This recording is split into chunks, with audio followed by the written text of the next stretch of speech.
buat bahas isu-isu yang lagi rame banget.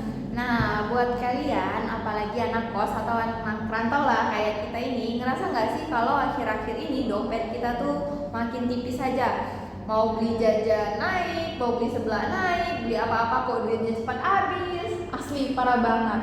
Ibu aku aja kalau ke pasar pas pulang pasti ngomel-ngomel karena harga bahan naik banget. Nah, ternyata salah satu biang keroknya adalah karena nilai rupiah kita lagi melemah terhadap mata uang asing. Tapi tenang, di sini kita nggak bakal bahas teori ekonomi yang bikin pusing tujuh keliling, tapi kita bakal bahas santai aja.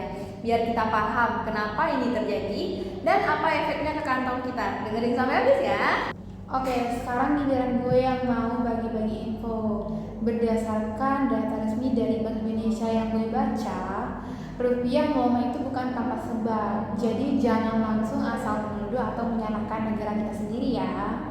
Masalah ekonomi ini sebenarnya luas banget dan penuh sama situasi dunia.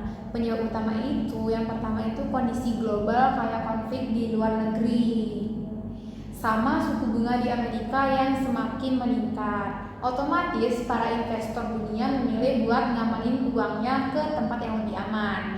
Mata uang dolar juga buruan banyak orang dan mata uang negara kita juga nilainya turun. Jadi ini murni karena pasar global ya, bukan berarti ekonomi kita langsung bangkrut total. Nah, setuju banget sama Mira. Jadi kita nggak usah panik berlebihan sampai mikir Indonesia mau krisis parah. Itu namanya kemakan hoax atau ketakutan yang lebay. Kita harus tetap lihat faktanya dengan tenang. Nah, terus apa sih hubungannya rupiah turun sama harga barang di warung atau sekitaran kos kita?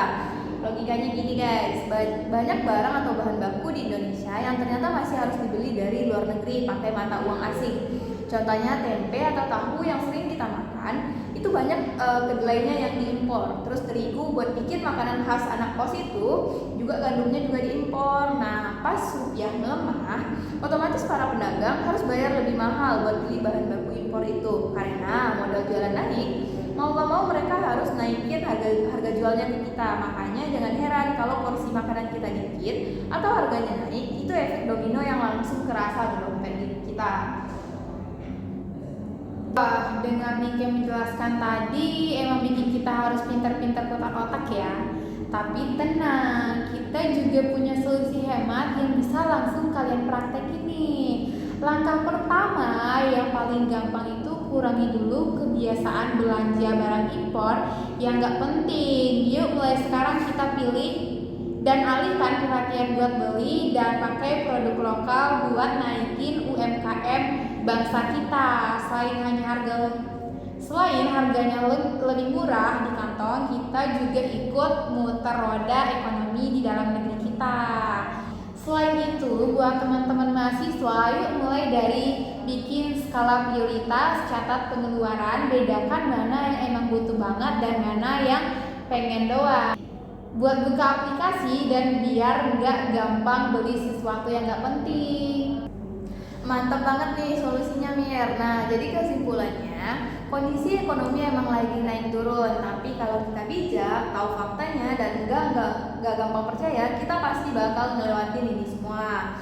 Oh ya, buat teman-teman yang punya tanggapan, pertanyaan, saran, atau yang lain boleh kasih tahu kita ya. Kita bakal sangat terbuka buat diskusi bareng kalian di sesi tanya jawab nanti. Betul, makasih banyak ya buat yang udah dengerin obrolan kita dari awal sampai akhir ini.